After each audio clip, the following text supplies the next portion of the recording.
Well, hello and welcome everyone back again for another edition of Social Media Myths. You got it busted. And we have a myth buster here, par excellence, of Miss Brandee Sweesy. Hey there. Hey, how are you? Thanks for having me.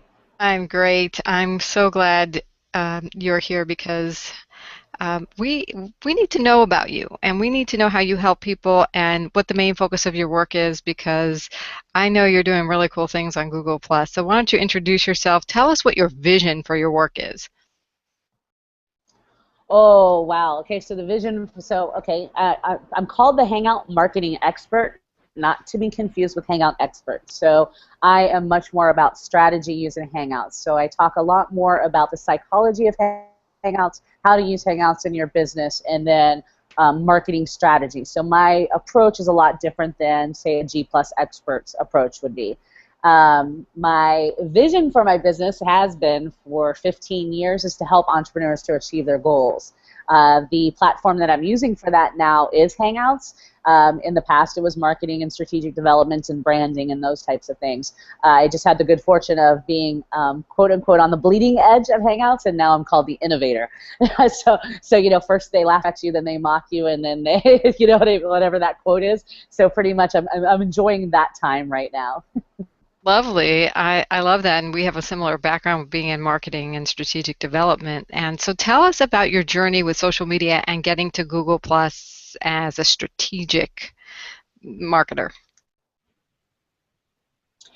It's fascinating. I've been on social media forever. I didn't always use it for my business. I had the good fortune of, having a pretty large following from attempting to get a show on the OWN network, on Oprah Winfrey's network years ago. So I had developed a big following for a long time and not really utilizing it so much for business. And then when I was moving into launching another brand, I was being a little bit of a wimp about launching it. And so I decided, I call it deadline driven. I work really well under pressure. So on my birthday last year, I said, you know what, I'm just going to do a hangout. I'm going to hold my feet to the fire. And I decided like 48 hours in advance. And I knew nothing about Hangouts. I thought it would be like a Skype call.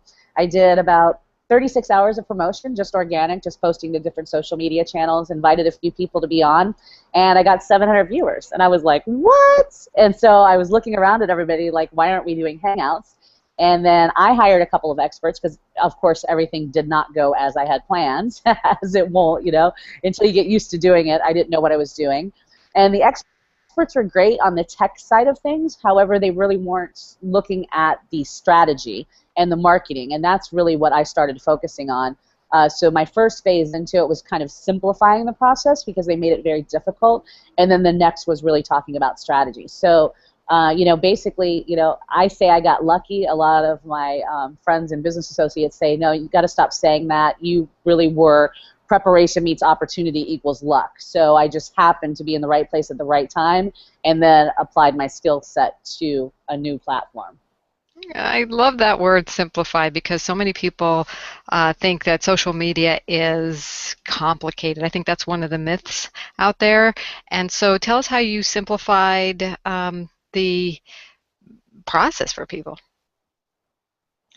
Well, truth be told, I'm always about transparency, as you know, because you know me. I did a lot of poke and hope. That's what I called my when simplifying the process. So, if you talk to an expert, they say you have to, be on G Plus and get circles and create an event and all. And I was like, it cannot be that hard. And so I would try stuff, and if I kept on documenting that, and then that's what I started teaching. So I was just making it as simple as possible for people to be able to do it, and that was really my first, claim to fame, as I just had simplified the entire process of how to invite people, how to get people on your Hangout, how to get, viewership, to get your guests in there, to do things like my fancy overlay, and just do different things like that, and just really simplifying the process with checklists and quick and easy guide and a swipe file. And then that was the first claim to fame. But to be quite honest, it was a poke and hope. I'm no techie expert. I just wanted to make it as simple as possible, and I'm all about making things easy. So tell me this. You mentioned something about being, getting events and setting up events and getting circles. So is it a myth that you have to grow your circles in order to do well on Google Plus Hangouts for your business? Yeah, absolutely. Yeah. I mean, Why? that's the thing. I think that's the other reason why I had to. Well, I mean, do I think you should learn G plus? Absolutely. There's no doubt about it. And when you do, and you can simplify it and share it with me, I'm all for doing it. The reality is I haven't posted on G plus probably in 6 months. I think I posted last week, but prior to that was 6 months ago. I don't even start my Hangouts from Google plus. I'll probably get smacked by Google for saying this, but it's really about the Hangout and the marketing and the strategy behind Hangouts. I have never, not once, created an event. Well, I am all about, controlling the environment, not dragging people to an unfamiliar platform. That's really, it's just really all about marketing strategy. G Plus, in reality, is not taken off like gangbusters, and there's not, people are moving over there, but I never want to drag an audience unwillingly into a platform that they're unfamiliar with. So I would rather have it in my website so that I can control the environment, they understand it, and that way they know where to go. Everybody knows how to click a link and get there. When you start doing the event and the Q&A app, it's just too many moving parts for the average person. So I'm really catering to the average person, and I want to make that as easy as possible for them. We don't want them upset by the time they find us.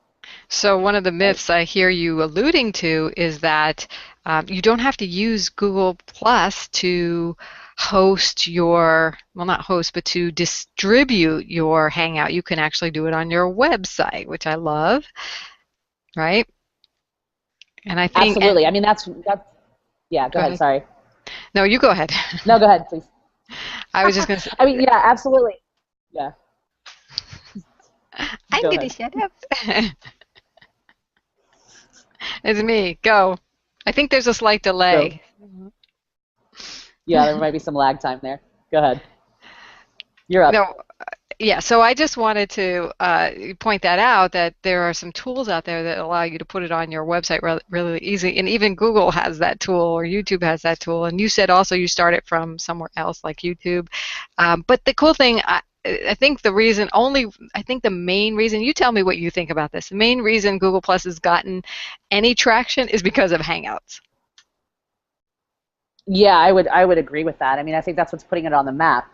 And it's on my list of learn to do this year. I just it's not necessary. It's not a part of my there's so many social media sites, between all of them that it's just overwhelming. And you have to be more strategic on Google Plus, and I don't have the bandwidth at this point to invest that much time into learning it and really utilizing it. However, Hangouts, I've simplified it, made it easy, and so it's easy for myself and my clients to just get on a Hangout, rock it, and get the marketing value of that without having to worry about the whole G Plus thing. So give us a little story about a client. I mean, this is awesome news that you don't have to build out your Google Plus. That how do you help them? Like, what would a simplified strategy look like using Google Hangouts to build a business? Well, it's like, last year when I got into Hangouts, I said, use what you have. You know what I mean? Like, that's what I tell everybody. Whatever you have and whatever you're familiar with, instead of trying to go and learn something new, use what you have. So at the time, I happened to have optimized Press 1. So I did, and actually, I think my website, Hangouts for Business, is still in that. So I just built a landing page, asked for an email. Once you enter your email, I had my autoresponder redirect you to a .com/watch live page. There, I just embedded the video. I put in a Facebook commenting system, and that was it. And so then anyone that was, if I was promoting outside of my list, like if I was posting on Facebook or any social media, I'm driving them to the main site. Then once you're on my list, when I'm about to go live, I'm doing my whole sequence of events leading up to the .com/watch live. And that's pretty much what I tell all of my clients to do. Again, using what you have to do that. Now, if you want to up your game and you want to really use it as a webinar replacement, then obviously, there's amazing products out there for that. But in the beginning, I say, use what you have, get familiar with it, get comfortable with it, and then move forward.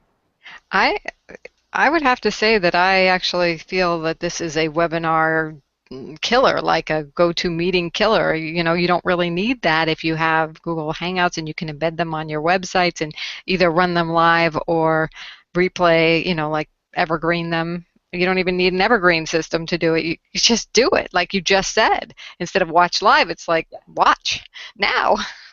Yeah, yeah, absolutely. Are there And drawbacks? that's, that to that? Yeah, so the delay, yeah, we have a little bit of a delay, right? The biggest pushback I get from the internet marketing community is the delay. So on a Hangout, there's about a 45-second to 1 minute delay between what I'm saying and what the audience hears. So if you're accustomed in a big portion of your marketing, if you use GoToWebinar, you're used to that instant gratification.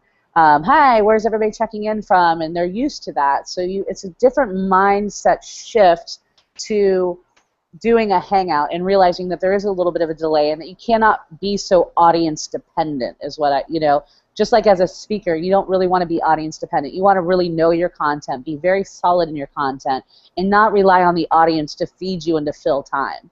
And so that's really important. So that's, usually a pushback from a GoToWebinar to versus a Hangout is that they don't get that instant gratification. So it's a mindset shift for marketers.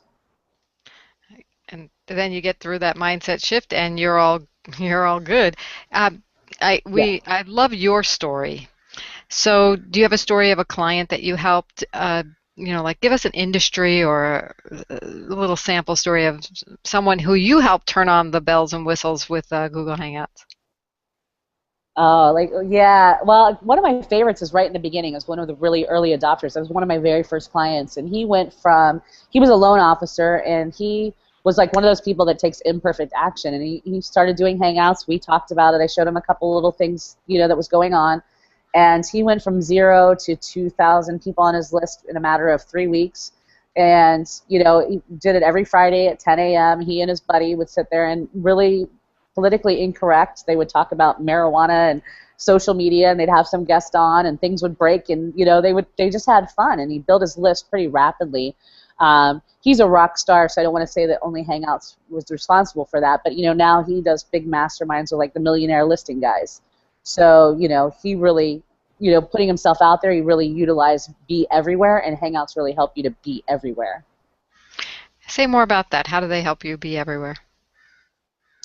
Well, okay, so I mean the biggest piece to a Hangout is that it's streamed, like right now we're streaming live to YouTube. So Hangouts stream live to YouTube. So there's massive SEO value in that. And that's, so my process is a couple different fold. Like if you talk to, so I say, drive traffic to controlled environment to your website, so you have a controlled environment and they're on your list. But also really pay attention to how you do your YouTube. Really pay attention to how you title your Hangout and keyword tagging it and putting descriptions in it before you go live, because Hangouts will traditionally, based that you do the right things, you optimize it the right way, will outrank anything. I mean, sometimes I can rank stuff before we even push start broadcast. So really paying attention that when you're on the Hangout saying, who you are, this is why my stuff is so branded, hashtag, website, everything else, so that if anybody just happens upon me on a Hangout, they know what I want them to do. Then also during your Hangout, really treat it like a YouTube video. So you want to have your keyword in the title. You want to have 4 keywords, down at the keywords. In your description, you want to make sure that you mention your keywords. Really up your game, have your Hangout or your YouTube video transcribed, because the closed captioning transcription, the bots are circling for that to see that your keywords are matching up. And so that will help you to rank as well. So, putting your call to action above the fold. There's a little place where you can put the description. Make sure you have your call to action up at the top, and then have a long description of what your Hangout is about. And just making sure that you mention your keywords throughout. So if I was talking about Hangouts for business, I wouldn't be really, douchey about it. I wouldn't say it, all the time. I'd be like, hi, this is Brandee Sweesy. We're going to be talking about hangoutsforbusiness.com, Hangouts for business today. Later on in the conversation, this is how you could use Hangouts for your business, making sure that I mention my keywords a few times during that, so that closed captioning and transcription can pick that up.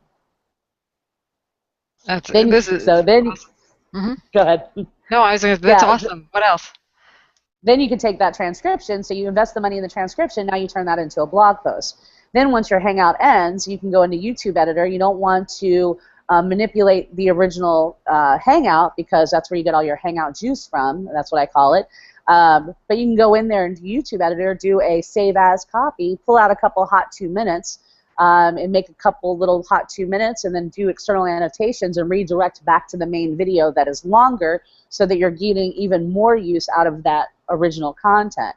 Then like you said, you take the transcription, you turn that into a blog post, you can turn that into a free report, you can turn that into any kind of conversation, turn it into a PDF file. So it's, repurposing that content as much as possible. Then obviously you really want to go gangster, then you start using like something like a PR reach, and send it out as a press release, so then it's, it's getting everywhere. That is taking content repurposing to the max. I love it. Yeah, cut me off Like, at any time. I know I'm like the oh no, fire I'm hose like with the typing water away, and thing. I'm like, I wanted to keep going. Yeah, yeah, Well, and yeah. it's interesting because I haven't announced this yet, but as the book comes out, each one of these broadcasts is going to become a blog post embedded in it, with the video. And I also did something. I don't know if this is something you recommend. You mentioned taking the captioning. That I've downloaded the auto captioning that they kind of do, and it's pretty bad. But at least I have Sure. it, and I've edited it, and then I've then. I don't know if you can re-upload it. I haven't tried that, but at least I don't have to. The person I have transcribed downloads the auto captioning, and then they just edit that in a text file. Yeah. Yeah, I think that's brilliant. And then once it's done, in their format, then you just upload it and then it cancels out the previous one. So anybody, whether you transcribe it or you take that auto and then, edit it, which I think is a brilliant idea, and that's probably a bigger money saver because it's about $60 an hour. The cheapest I found is $60 an hour for transcribing. So if you could get somebody to do it for $20 an hour and just edit it, then that Right. would be, even better. I always say just get it transcribed because it is just so horrible. And then you Cool. just go into the Yeah. closed captioning and then just load your own. When you have someone transcribe it, do they have to transcribe it in that format with the minutes, or does it automatically figure out the minutes for you? You need to put in the time in the minutes, and that's good for you anyway. Like I also say that you should put that in your description, like have a really long description so that people can fast forward to, like maybe they just wanted to hear me talking about YouTube marketing, so you could say YouTube marketing, at the 8-minute mark. So like a condensed version of what you would do in the closed captioning, put that in the description as well so that people can fast forward, because YouTube also ranks your videos based on how engaged people stay. So if you look at your graph, they want to see how long people are holding on to your video. So if you have those timestamps, that's going to help your rankings as well because it shows that your viewers really engaged. So those Right. timestamps really help in that way. Right. That's awesome. Because I think that it's really cool that all the annotation features, all the captioning features, we can go viral so much faster with YouTube and Google Plus Hangouts on air, and it's free. I mean, doing all the Yes. extra stuff takes time, but it's basically free. So, Yeah. what is the biggest resistance you find people have to Google Plus Hangouts? Um, like everything, right? It's change and it's new. You know what I mean? I think that's just the reality. I think that, when you see the resistance, mostly because obviously I'm in an internet marketing space, the resistance is it's not exactly like GoToWebinar. So it's just, again, it comes down to a mindset shift. For other people, it might be being afraid to be on camera. And I tell people, like, stop putting so much pressure on yourself to do these big, long broadcasts. Start off with 10 minutes. Open up your laptop, do little 10-minute coffee talks or little happy hours, and just start getting used to it and getting comfortable, because marketing is always about consistency.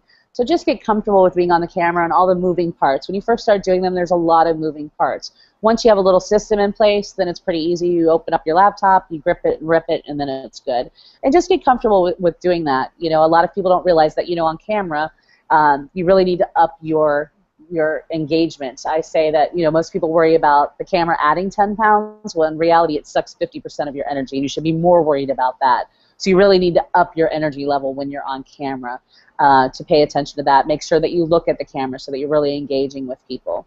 Those would be my biggest pointers for that. You just have to do it and just get used to doing it and get comfortable with it, and don't stress it. If it's like my worst Hangouts, the ones that I thought would be career enders, netted me the biggest clients. I've had the backdrop fall on my head. I've had the host end the broadcast mid-broadcast. I've had all kinds of crazy stuff happen to me. You know what I mean? Just roll with it, and people love you more. Like, you got to remember that Hangouts really are the humanization of your brand. So if crap happens, right? It's a Hangout. It's going to freeze. It might do something. Like, just let it go. Like, let it go that it has to be perfect, and that helps you to get closer with your audience anyway. People want to know that you're just like them, that you've been where they're at. And I'm sure people look at me like, I'm their hangout queen. Look at that disastrous hangout. You know what I mean? But they, they kind of empathize with me at the same time. They'll probably, feel bad for me when stuff like that happens. So, Yeah. makes me more human. It does. It totally does. I was on a Hangout earlier and I started talking and I was on mute and he's like, I think you need to repeat that. I'm like, oh, shoot, I'm on. So as soon as I got back on, I just said, I was on mute. Hello, I'm human. You're going to do this too. I just know you are, right?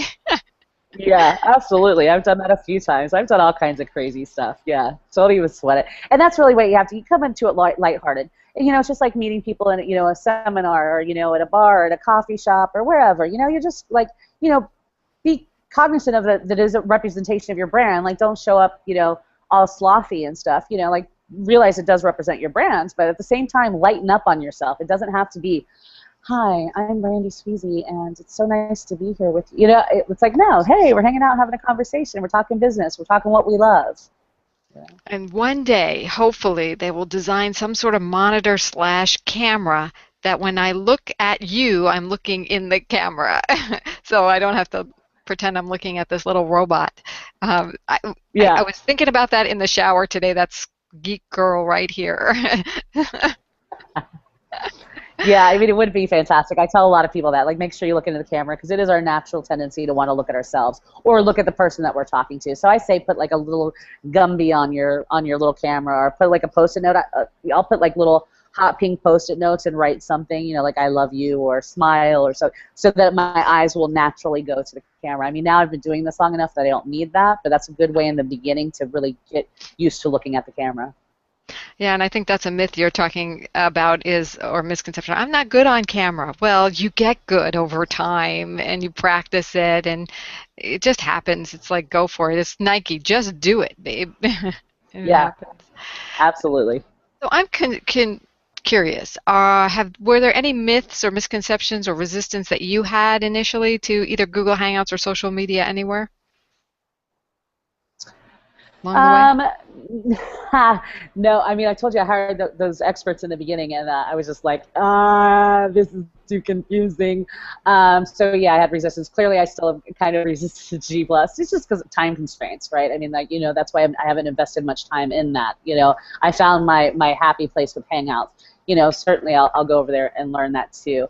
But I've always said, find the like, I'm not a Twitterer. I like Twitter. I don't get it. It's not my thing.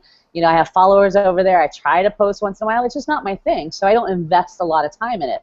Facebook's my thing. I can write something, people can comment, I can like. It's familiar. I'm really liking Instagram right now. Twitter, not so much. Yeah, so don't force yourself just because everyone's jumping into a platform. If it's not your happy, comfortable mastery place, then don't do it. And I also say don't try to do all of them. Pick the ones you actually enjoy doing and do those. And so that's why I don't do G+. I don't really enjoy it. I don't have that much engagement over there. It seems like it has to be a little bit more uptight, and I have to write articles, and that's really not my thing. But on Facebook, I can post my smart aleck stuff, what I mean? And people love it, and that makes me happy. I can't wait till I talk to you next year, and you're gonna say, "I love Google Plus. I got over it." I'm sure it'll happen by the end of the year. Yeah, it'll happen by the end of the year, no doubt. Yeah, I'm in product creation and launch mode, so it's not happening right now, but it'll happen by the end of the year, I'm sure. Do you have a story where you were surprised, other than your own, by the impact of social media? Because I heard the one about you, and you got 700 people just by posting about it a little bit. But how about somebody else that you helped? The impact of social media. How they used it strategically, or well, all of my clients do. I mean, I think that's like Jordan Belfort was one of my clients. We had like 400 live viewers, and I haven't checked it in a couple months, but within 30 days we had like 60,000 viewers. But it's hard for me to use some of my clients as examples because obviously I had a movie out about them at the time. So, that would be a results not typical because he had the audience. Some of my clients, let's see. I mean, like some of them that use them as webinars, they make $30,000, $40,000 off of a Hangout. It's a different psychology when you're trying to sell product on a Hangout. You don't need to be so slide dependent. You need to pay a lot more attention to the psychology of a Hangout and more attention to pattern interrupts and how you make your offer and how you present your offer. It's a totally different way than it is to do webinars. So usually when they follow that, they can make, they can do really well on a Hangout. Well, gosh, I was in a mastermind last weekend, and the guys made like 200,000 in 3 weeks using Hangouts for SEO. Now, is that something you teach, that different mindset and technique for doing those conversion sales webinars? Yeah, absolutely. Yeah, that's what I really discovered. That was one of the big transitions for me. Is it's 90% strategy and 10% tool. Yeah, I've simplified the tool, but that's 10% of our conversation. If that, it might be even 5%. But it's really 90 to 95% strategy. It's really talking about, okay, so what's your goal? What do you hope to accomplish with this Hangout? Is it to build your list? Is it to make money? Is it to pitch a product? Is it to build reputation, authority? We have to drill down on what the goal is and then come up with the strategy. So in the strategy, it'll be camera angles. It'll be about, how many visuals to put up. What are the pattern interrupts? How are the close? What do we do for SEO on the front end? Where are we going to send people to watch it? What's the sequence of events leading up to, and what's the sequence of events afterward? So it's a lot of that type of stuff. Yeah, it's stuff that's really, really important, actually. You've used the word pattern interrupts a number of times. I'm not sure everybody listening understands what that is. I'm a hypnotherapist, so I understand. But why don't you define what a pattern interrupt or give an example? Well, I mean, here's what I do on mine. So pattern interrupt, obviously. So we're sitting here, we're hanging out. So let's say I was going to pitch a product on this Hangout today. So they're sitting back, I'm kind of rocking and stuff like that, and then I'm like, oh yeah. So then here's this. So so if you put up 5 to 6 visuals, people are shocked because they're just seeing me just sitting there hanging out, and all of a sudden a visual goes up. And then they're like, oh, quick, I got to grab a pen because this must be important. So I've interrupted the pattern. So they're grabbing a pen and they're paying attention. So I'm popping up visuals throughout rapidly, not in a screen share, go to my slide deck, move through it. It's a harder pattern interrupt. But when we're just kind of sitting here and they're like, I'm just sitting here hanging out and swiveling back and forth, and all of a sudden something comes up, then they're going to be offer time. You've already got them accustomed to, if a visual comes up, they need to pay attention. And Cool. so that's when you go to make your offer, you pop it up as an interrupt. So you've already got them kind of acclimated to that. Cool. Great example. Does that answer your question? Yeah, totally. Yeah. So, what advice do you have for people now who might be, after watching you, willing to step in, playing a bigger game on Hangouts? Uh-oh. Okay, there. Oh, I heard Okay. something. Go ahead. I didn't hear what you said, though. Making sure I'm not on mute.